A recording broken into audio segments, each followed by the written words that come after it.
Hello, everybody. Welcome to this week's edition of Unvarnished Football. Happy Thursday. I'm Michael Jackson of the Game Before the Money. With me, as always, Upton Bell, former Director of Player Personnel for the Colts, former General Manager for the Patriots. He actually named them the New England Patriots. And Upton, story coming out in the last couple of days, a report on CTE and how many players could potentially have it. And they gave a wide number, somewhere between 20-some% and over 90% of players could develop CTE. Now, you've worked with a lot of players as Director of Player Personnel and a General Manager. Do you have any guess of what percentage of players that you have seen personally that you've kept up with? Well, first and foremost, I think it's greater than 25%. I would suspect today, and I will take you back in just a second. I would suspect today, and you and I have discussed this in the past, size, speed, strength, hitting ability today, I would say that I think near 40% or higher NFL players have at least the beginnings of CTE. And I know that seems extremely high, but I base it upon the fact of going, I'll take it back to 1946 Chicago Bears, my first training camp at age 9. And the size and speed of the players then couldn't even compare to today. They hit at least once every day, maybe sometimes 2 a day. But again, look at the size of the players, the quarterback. Ed Sprinkle, who is now in the Hall of Fame, was a defensive end. He weighed maybe 205 pounds. Your linebackers or your defensive line, maybe they were 230 pounds. So not only that, remember that the helmets were leather helmets. The collisions with the head being snapped back, even on the offensive and defensive line, it wasn't the violence that you see today, or even in the last, let's say, 20 or 30 years, where things have totally changed. Now, part of that article in the New York Times also talked about the protection of against black lung disease, which years ago, and I guess even to today, for anybody who does coal mining, is that they felt that this was a greater problem for NFL players than even black lung disease. For coal miners. Wow, that really says something, because that industry is kind of identified with black lung disease in some way. So it's a death knell. You go down in those mines, and I've talked to people in different parts of the country. Remember, in the early part of my career for the Baltimore Colts, before superhighways came in, I was in every state in the union, particularly in the South, in coal mining country. You know, in Tennessee and Alabama and places like that. West Virginia. West Virginia. Mm-hmm. Particularly think about Dolly Parton, who died tragically this past week. I mean, she was in coal mining country. You know, that whole era of people. And think about it, that today, with all the refinements, all the protections in the NFL, you know, the medical tent, the ambulance on the sidelines, the doctors checking from the press box. None of that. It's a precaution, but none of that can stop what is going on right now. And what's going on right now is if you were, when I was on the field in the 60s, and I was telling an author who's writing a book about it, if you were on the field in the 60s, and as I was with the Colts for 10 years and saw what was going on, your stomach would be upset. And that was when players weren't the size of what they were today.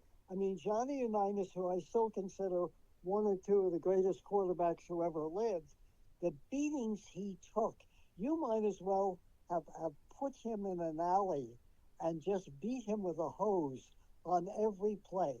That's how violent it was, and that's the beating he took, to the point of, at the end of his life, he was almost a total cripple. So now you look at what's going on today. I mean, if I were an NFL player and I really didn't need the money, I would never play the game. And the other part of it is, how many ex-NFL players who played during, let's say, the 80s, 90s, into early 2000s have been asked, including going all the way back into the 70s. Terry Bradshaw was asked about his kids and other players. You know what he said? My sons will never play high school football. So I remember, and my interactions with former players. I remember the first time I was really stunned by it.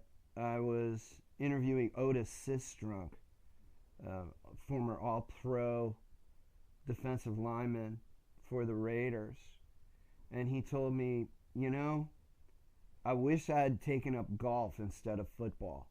And it kind of took me aback. I was very stunned by him saying that, and I even repeated it back to him. I said, "You wish you had played golf?" And he said, "Yeah." He said, my body and it wouldn't be in the shape that it's in. Now, the players that I've interacted with, I'm going to keep a lot of this anonymous, but I can tell you firsthand, I've had players call me, return phone calls to me, and leave the same message 2 times in a row because they had forgotten that they had just called me, leaving voicemails to me. They'll leave duplicate voicemails within about 15 minutes of each other. I was trying to get in touch with a very, very well-known player about interviewing, and someone told me that he couldn't remember how to open his car door. He couldn't remember how a car door worked. This is a very well-known player that everybody listening to this program would probably know of. Another player I tried to contact who led his team to a championship, who went to a very prestigious school that is very difficult to get into. His wife called me and he called me back, thanked me for trying to get in touch with him and interview him, and she said, "I'm sorry though, he doesn't remember playing." These are real situations, and they're not uncommon because I've read about other players in the same situation. So, and that's just 3 off of the top of my head that I can think of. This is very, very real, and when you know these people personally and interact with them personally, you really get a sense for the level of it's kind of terrifying. It's very frightening at one level. Well, it is, and the name escapes me right now. And it came up because he was one of the finalists for the Pro Football Hall of Fame, the Kansas City offensive lineman who came home, and they suspect he had CTE, came home, shot his wife and his children, and then shot himself. That was Jim Trier. Jim Trier, who I thought, because we played against the Chiefs, I thought was a sure lock for the Pro Football Hall of Fame. And that was in a time where CTE was unknown at the time. Correct. And these situations were undiagnosed. Now we've got a little bit of information about them. And I know literally dozens of former NFL players personally. And I only bring that up to convey to people that there isn't a single one of them that I know that isn't concerned about if they're going to be one of the people that the CTE happens to. Every single one of them is concerned about it.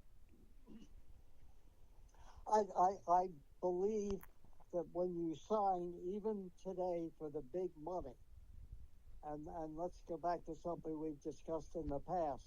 When I went to the Bears training camp in 1946, the average life of a pro football player was 3.5 years.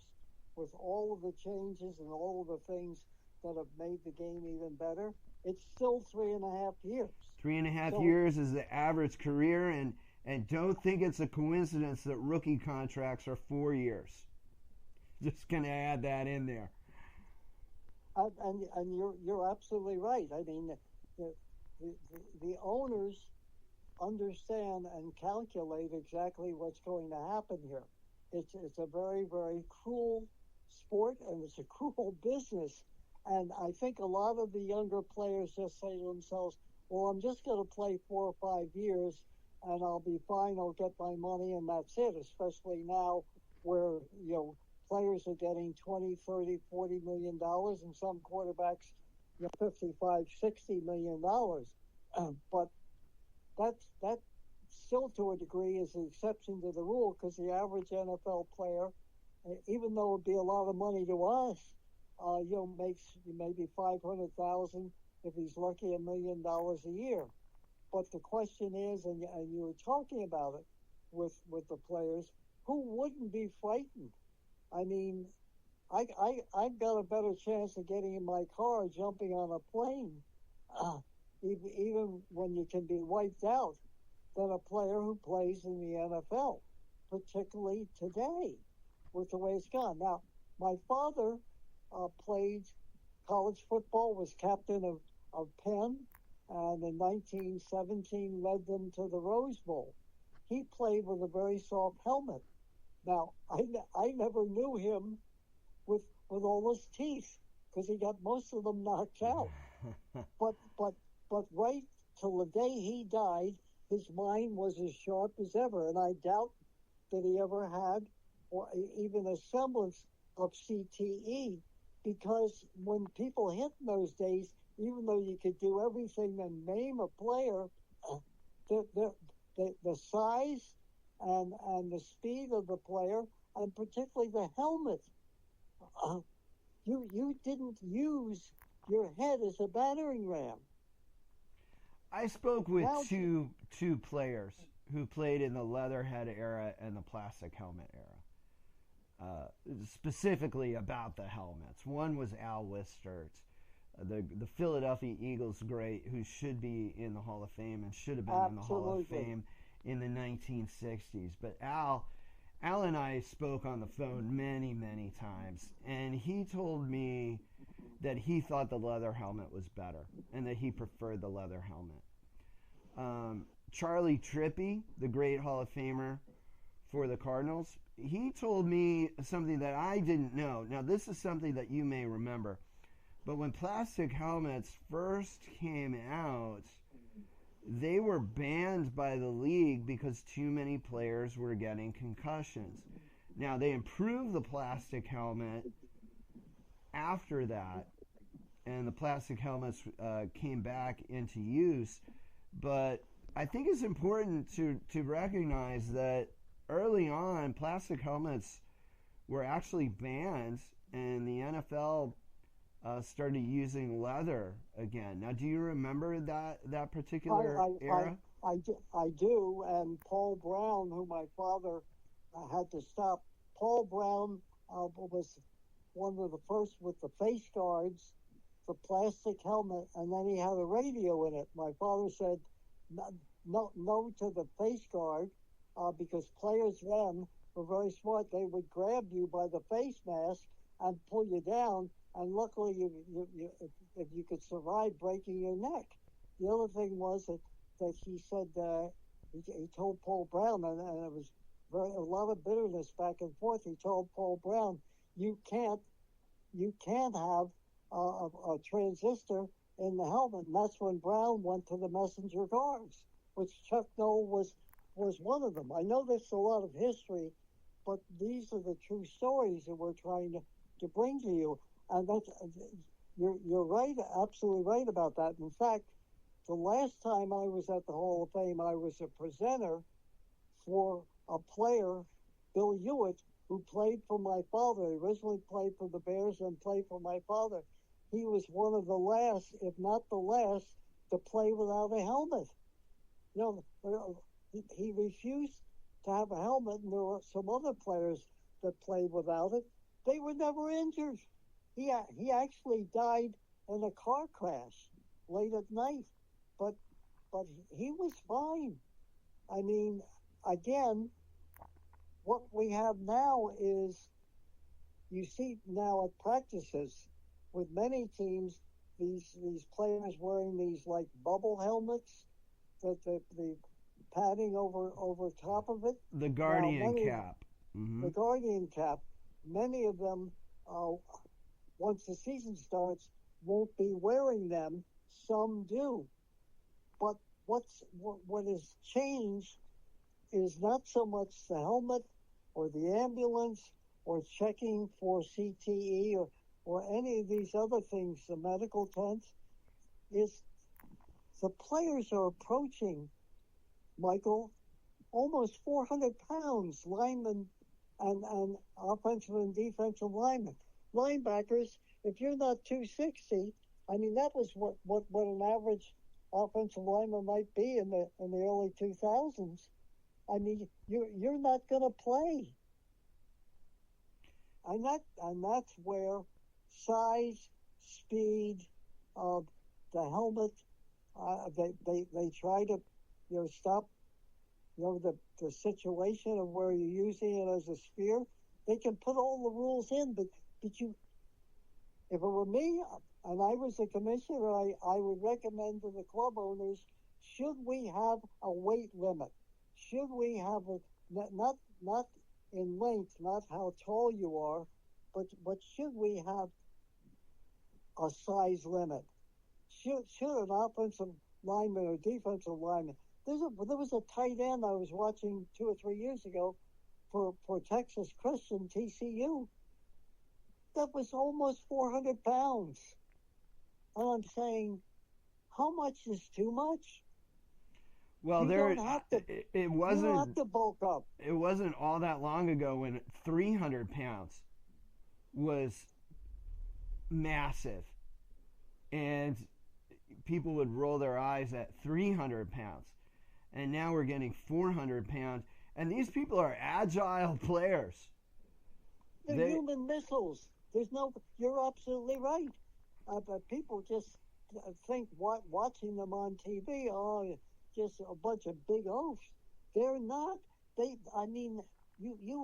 I could run. I was used by the Colts when teams or players wanted to try out, and I could run in sneakers a 4.640. I was a sprinter in high school and college. I could do it. Most of the players that wanted to try out with the Colts, I could beat. But and I think our fastest guy was Lenny Lyles, that could run at times a 4.5.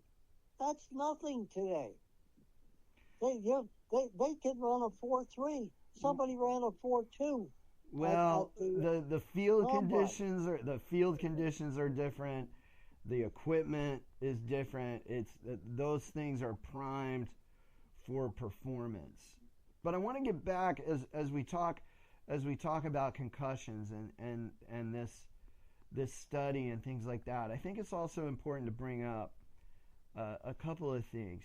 What players have told me uh, that were going on in the 60s. And then one thing that happened in the 70s that's often forgotten. In the 60s, I had Garland Boyette, who was a all-pro linebacker for the Houston Oilers. He was telling me that his team doctor later told him that they hadn't even studied concussions in medical school.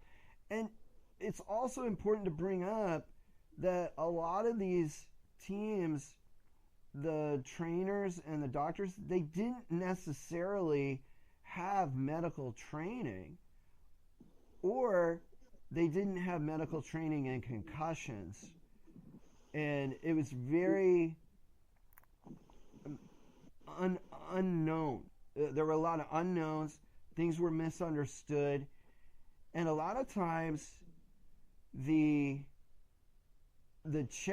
concussion check was how many fingers am I holding up? And the answer was always 2. And then they would sometimes ask players what the score was, and players could look at the scoreboard and try to read it.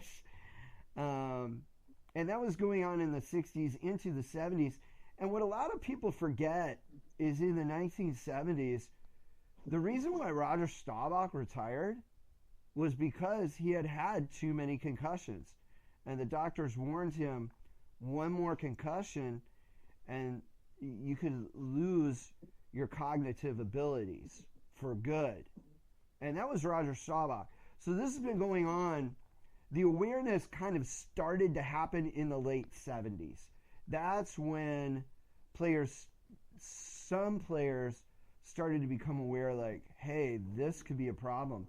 But as Walt Garrison said in The Game Before the Money, the book, he got a concussion in a game and then went back in. And then when he watched the game film, he couldn't remember being in the game. Oh, well, yeah, I can tell you that Ted Johnson, who is a lot better today, will never forgive Bill Belichick when he played for the Patriots, who he claimed put him back into and insisted that he play in games after having concussions. And, you know, the old thing about, you know what? You just got your bell rung. Get back in there. That was it. You got your bell rung, or you had a dinger. That's what it was called. Yeah, get back in. And how many guys went back in there? And the other part of it is, and we haven't really gotten into it, is that the NFL was part of the problem because they kept trying to hide things. I'm sure even with that study that Roger Goodell and the owners are quaking in some ways, pretend or not, in their boots with this latest thing. And they say now we will continue to look how to protect the game. But under Paul Tagliabue, there was nothing but denial. Remember the movie? Was it the movie that named Concussion, about the doctor that warned, I think, even the Steelers about what was going on, and the whole movie talked about how the NFL really basically tried to ignore this whole thing and claim it really wasn't. In fact, the head of concussion was some goddamn foot doctor. That's how seriously they took it until it became just such a problem that the NFL had to admit it. But I would say, I could be wrong, if Bert Bell was alive when this went on, he would be the first one to say, because he was a total realist. He had played the game. How many commissioners had played the game, had run the game, had owned it, had been part of it? He understood it as a player, what it was really like. And so, would he have denied it? I don't think so. I think he would have been honest, as he always was all of his life, and say, yes, we have a real problem. We need to instruct the players in the situation and let them let them make up their minds whether they want to play or not. And of course, then when he was alive, most players, played A because they loved it, but B because it was a way to make a living, and they had outside jobs. So everything is relevant to a degree, but really the onus should be put on, Michael, on the NFL, who tried to deny it for so long and knew the facts of the situation and still continue to do it. They actually lost a suit. How many millions of dollars did they lose a suit to a group of ex-players who claimed that the league knew what was going on? Yes, there was that lawsuit, there was that settlement, and it was a considerable amount of money, but one player told me he broke it down how much each of them were getting, and it was a fairly insignificant number, especially when you factor in all of the medical bills and all of the costs associated with it. Now, it's also a toll on the spouses. That's another thing that doesn't get covered in this. It's a very heavy toll on the spouse of the former player when CTE or some kind of onset of a mental illness that's football related, a mental condition that comes from getting hit in the head too many times, what that does inside the household and what it does to people's personalities, because those personalities can change, and that has been documented as well. But Upton, you brought up your dad, and we're going to shift a little bit here to our second topic, and that's the Pro Bowl. The NFL, kind of out of the blue, just canceling the Pro Bowl for good now. But it was your dad who started the Pro Bowl. Can you kind of give us some background on that? And yeah, a lot of people don't know the story. After 75 years, they finally canceled something that he originally was going to cancel once the league really began to make some money. What he did was in 1950, he recommended and got passed the idea of a Pro Bowl, and the idea was to get the All-Stars from the NFL and give them a chance to make an extra paycheck by promoting them, and this all led eventually to the player pension plan, which was named after Bert Bell. That he was looking for a way. He understood, again, I keep repeating this on every show, Bert Bell, being a player, understood the plight of a player, how short his life was, and all the things that he had to endure. So his feeling was that in 1950, let's have a Pro Bowl. Let's promote these players. Let's have a vote by the writers on who these great players are, and let's let them play in our version, the pro version of an all-star game. And so, with the intention that someday, when the league was beginning to make money, he would have cut it out. I mean, God bless him wherever he is, but I'm sure he's saying to himself, what the hell is going on here? Why do we need to carry this thing on? The league is wealthy, and the players don't need an extra game to possibly injure themselves personally.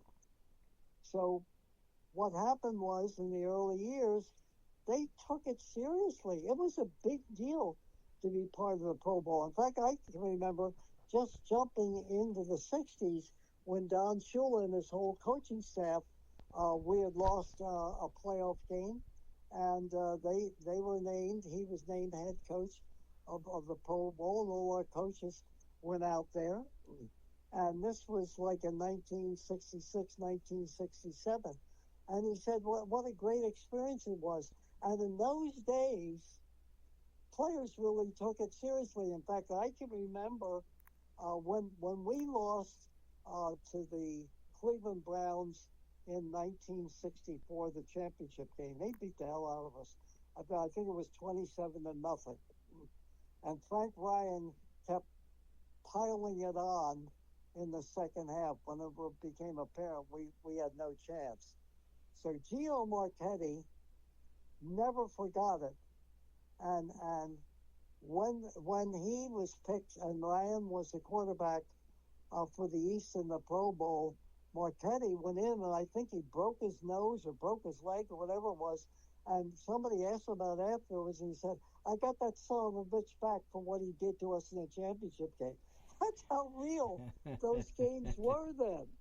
I mean, you were defending your league, and one of the things that Shula said that he got out of it was meeting all the players from the other division, getting to know them, getting to know the players that he would coach, and he said, I had a completely different view of who they were as human beings, and they took it seriously. I mean, starting, let's say, in the 80s or 90s, wherever it was, I thought the game had become a joke. And it's just like that they ended after the Steelers ended the Chicago All-Star game. It outlived its usefulness. It was great for the NFL. It was great for the colleges, the college All-Star game, until a certain point.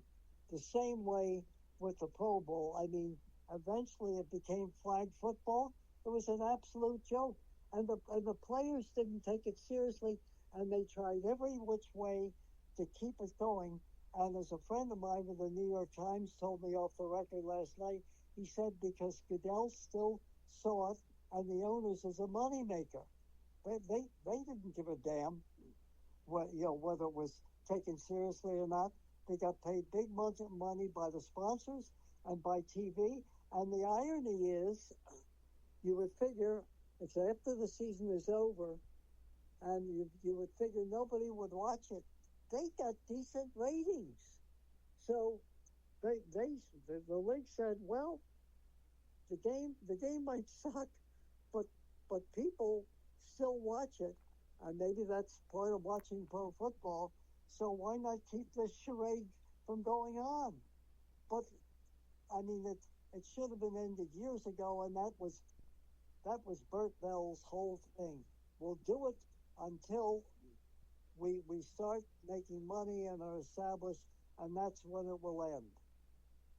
And football overtook baseball as the country's most popular sport, according to a Gallup poll. That was by 1972.